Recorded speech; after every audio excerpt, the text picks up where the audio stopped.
just is indescribable how people felt. Uniforms were all over their place, civilians. It was one big avenue of joy, that's all I can say, and happiness.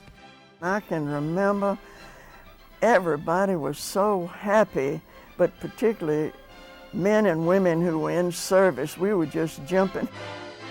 Oh, it was very exciting, very thrilling. It was just it's such a happy day, and we knew that was it. I hated what they had to do at the end with the bombing and all, but that it just seemed that was what they had to do to make the world safe. It was either them or us. There are people now, this day and time, who criticize America for dropping the bombs. And it was terrible, and I feel bad about all the people that were killed and the innocent people that were injured, killed, and maimed. But at the time, if the bombs had not been dropped, I might not be sitting here today. It was that serious at the time. And of course, soon after the bombs were dropped, the Japanese surrendered. We are gathered here, representatives of the major warring powers, to conclude a solemn agreement whereby peace may be restored. I think by doing that, it really saved a lot of lives, because if we had invaded the mainland of Japan, I think there would have been a fierce fight, and that we would have lost a lot of people.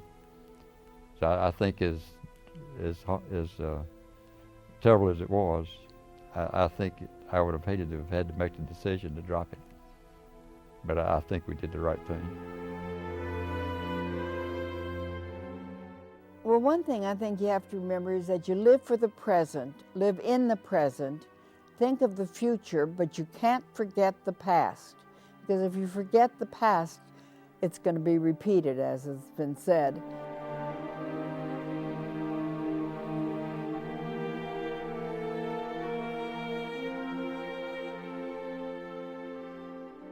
And I think that they have to know that you mobilize for danger and evil, that evil has to be destroyed in any form. We saved the world back then from Nazi oppression, and I think that we're the world's leader now, and I think we're living up with it. I don't think that we can allow what Hitler did during World War II and the Holocaust. The reason it occurred because people didn't think that human beings were capable of doing things like that. They really kept a lot of the horrors of that away from us. We didn't find about it till afterwards. But during the war, they were able to keep it away from the news.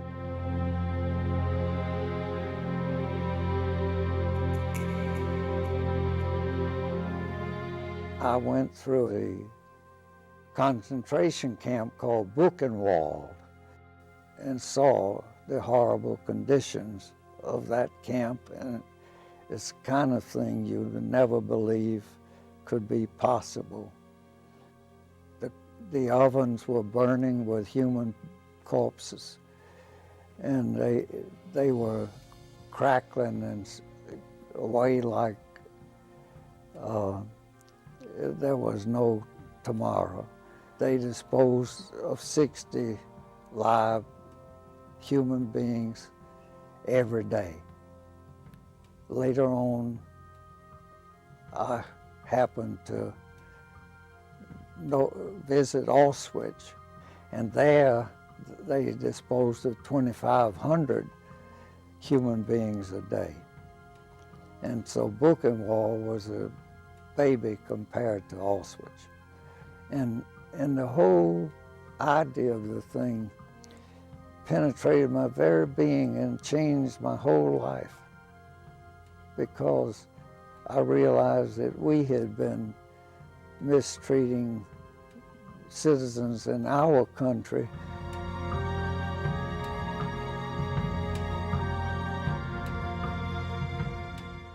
Well, I think it was the beginning of the civil rights, of the modern civil rights movement, because although the blacks could not fight integrated until the Battle of the Bulge, and I remember one of the men telling me, one of the lieutenants, white lieutenants, and he looked and shocked, he said, and he said to the other lieutenant, "Look, they can fight." Here I'm born in Georgia, live in Georgia, fought from Georgia for the United States, but came back, still couldn't attend the university systems for further education.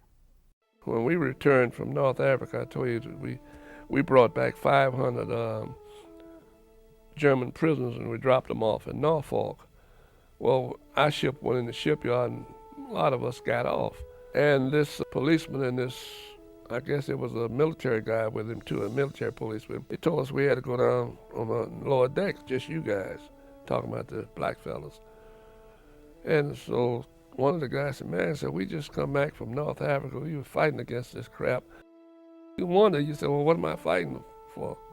I can't even stand up here just because I'm of a different color, a different hue." This is what I would like for the young people to know. Regardless how you're treated, and if you live in a country, do the best you can and do what you need to do to support your country and come back to your country in order to see what do I need to do that I can help in order to what? Work out the evils even in my own country, or uplift it in order that everybody can have what? Freedom. In those early days after the war, integration was the most important aspect of our lives. But it was the war that these close friends of ours were all World War II veterans who had come to their thinking through the war. They were Jew and non-Jew and black and white. And I think that's one of the big effects that the war had on all of us.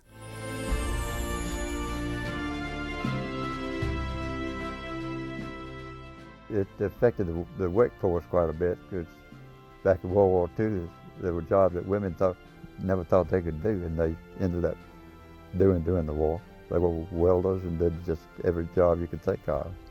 And I think that has carried over to the day where women now in the workforce, and I think it started during World War II, that they saw that they could perform as well as men. Women have always struggled to make a role for themselves, but the women in World War II showed that it could be done, that they could perform essential work. They could perform the same work. They have a brain that they can use, and it cut the ropes that detained women for later years.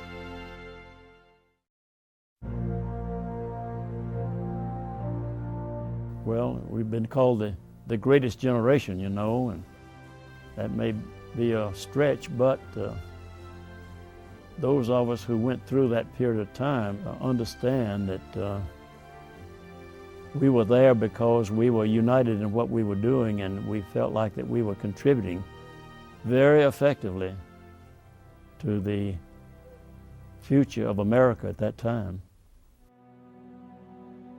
This is a good country, and we're going to have to fight probably forever to keep it a good country. And our younger people should be prepared for things like that. But we're too prone to forgetting. We forget our servicemen. I know I experienced some of that my own self. The wars is nothing to look forward to, I can tell you that. You might read about it, it might sound glamorous, but there's nothing glamorous about war.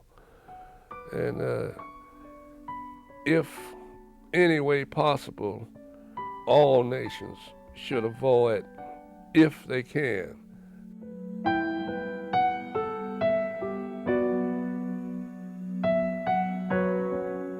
What I would like for people to remember is that the freedoms that we enjoy did not come about by accident, that they were bought and paid for. And I believe that free societies from time to time need reminders that their freedoms are rooted in the past. I think that if I had any advice for them, that would be that America and of today didn't happen by accident.